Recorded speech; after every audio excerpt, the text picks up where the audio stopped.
معزز سامعین، اللہ تبارک و تعالیٰ کی تعریف کے بعد اگر کوئی ذات اس قابل ہے کہ اس کی نعت خوانی کی جائے، اگر کوئی ذات لائق تعریف و توصیف ہے تو وہ مدینے کے تاجدار، ہم غریبوں کے غم گسار، سید ابرار و اخیار، شہنشاہ ذی وقار، گلشن ہستی کے اولی، فصل بہار النبی، رحمت للعالمین، سید المرسلین، طٰہٰ و یاسین، عمیق بے کسان، فخر رسولان، نازش غرد و جہاں، احمد مجتبیٰ، محمد مصطفیٰ، محمد عربی صلی اللہ علیہ وسلم کی ذات گرامی ہے کہ جن کے بارے میں کبھی حسان بن ثابت نے یوں کہا، وَأَحْسَنَ مِنْكَ لَمْ تَرَ قَطُّ عَيْنِي وَأَجْمَلَ مِنْكَ لَمْ تَلِدِ النِّسَاءُ خُلِقْتَ مُبَرَّأً مِنْ كُلِّ عَيْبٍ كَأَنَّكَ قَدْ خُلِقْتَ كَمَا تَشَاءُ۔ اور جب یہ نعت خوانی کا سلسلہ قاضی مطیع اللہ صاحب دامت برکاتہ العالیہ تک پہنچتا ہے تو وہ یوں فرماتے ہوئے نظر آتے ہیں کہ دل میں ہو یاد محمد تو وہی حال اچھا ہے، کہ دل میں ہو یاد محمد تو وہی حال اچھا ہے، بات حمد کے اگر ہے تو محمد کا خیال اچھا ہے۔ اور لوگ تو کہتے ہیں کہ ہے چاند بہت ہنسی، اور چاند یہ کہتا ہے محمد کا جمال اچھا ہے۔ پتھروں نے پڑھا کلمہ، چاند ہوا ٹکڑے، انگلی کے اشاروں پہ مہتاب کا تال اچھا ہے، حسن یوسف بھی آیا، شان ابراہیم بھی، سب کی باتیں ایک طرف، وہ آمنہ کا لال اچھا ہے۔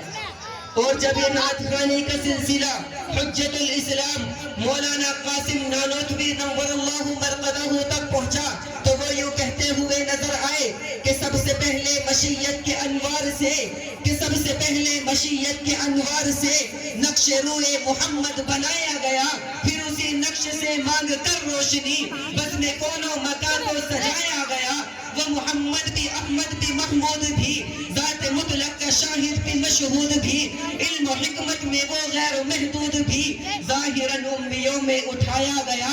اور جب یہ سلسلہ حضرت باندوی کے پیر و مرشد مولانا اسعد اللہ صاحب نور اللہ مرقدہ تک پہنچا تو وہ یوں کہتے ہوئے نظر آئے کہ میں کیا جانوں کیا تم ہو، خدا جانے کیا تم ہو، کہ میں کیا جانوں کیا تم ہو، خدا جانے کیا تم ہو، میں تو بس اتنا جانتا ہوں محترم بعد از خدا تم ہو۔ اور بلاغت کو تحیر ہے بدعت کو پریشانی، کہ بلاغت کو تحیر ہے بدعت کو پریشانی، نبوت ناز کرتی ہے کہ خاتم الانبیاء تم ہو۔ اور جب یہ سلسلہ متکلم اسلام جناب مولانا الیاس گھمن صاحب دامت برکاتہم العالیہ تک پہنچتا ہے تو وہ یوں کہتے ہوئے نظر آتے ہیں کہ ہر ابتدا سے پہلے ہر انتہا کے بعد، کہ ہر ابتدا سے پہلے ہر انتہا کے بعد ذات نبی بلند ہے، ذات خدا کے بعد۔ اور اس دنیا میں جس قدر احترام کے قابل ہے لوگ، کہ دنیا میں جس قدر احترام کے قابل ہے لوگ، میں سبھی کو مانتا ہوں مگر مصطفیٰ کے بعد۔ اور جب یہ سلسلہ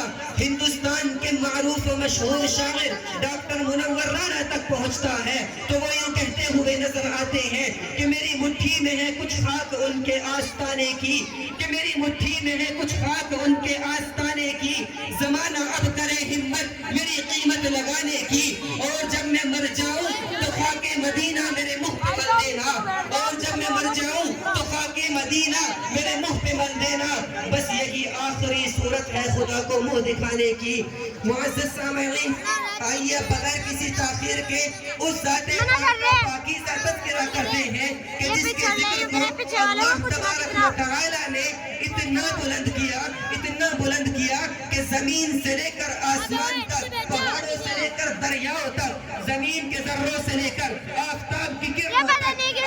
آپ کو جہاں بھی اللہ کا ذکر ملے گا، رسول اللہ کا ذکر ملے گا، رسول اللہ کا ذکر قرآن کے پاروں میں، چاند ستاروں میں، آنکھوں کے خماروں میں، یاروں کے نظاروں میں، رسول اللہ کا ذکر صدیق کی صداقت میں، فاروق کی عدالت میں، عثمان کی سخاوت میں، حیدر کی خلافت میں، رسول اللہ کا ذکر مومن کی اداؤں میں، مؤذن کی صداؤں میں، مامون ہواؤں میں، مسحور فضاؤں میں، الغرض جہاں بھی آپ کو اللہ تبارک و تعالی کا ذکر ملے گا آپ کو رسول اللہ صلی اللہ علیہ وسلم کا بھی ذکر ملے گا۔ آئیے اسی ذات پاک کا پاکیزہ تذکرہ کرنے کے لیے میں آپ حضرات کے سامنے ایک ایسے شاعر کو مدعو کر رہا ہوں کہ جن کو سننے کے لیے وقت بھی کچھ دیر کے لیے ٹھہر سا جاتا ہے، اور جب ان کی ترنم خیز آواز ہوا میں گھل کر بکھرتی ہے تو ہوا بھی کچھ دیر کے لیے رک کر اس نعت خواہ کی آواز سے لطف اندوز ہوتی ہے۔ میرا اشارہ کلام جناب قاری تحسین افضل صاحب مظفر نگری ہے۔ میں حضرت والا کو اس شعر کے ساتھ مدعو کرتا ہوں کہ صاحب طرز شہنشاہ ترنم ہے وہ، کہ صاحب طرز شہنشاہ ترنم ہے وہ، گلشن بزم میں پھولوں کا تبسم ہے وہ اگر نغمہ سرا ہو تو حوالہ ہو جائے جیسے وہ چاند طلوع اور اجالا ہو جائے۔ جناب قاری محمد افضل تحسین صاحب مائک پر۔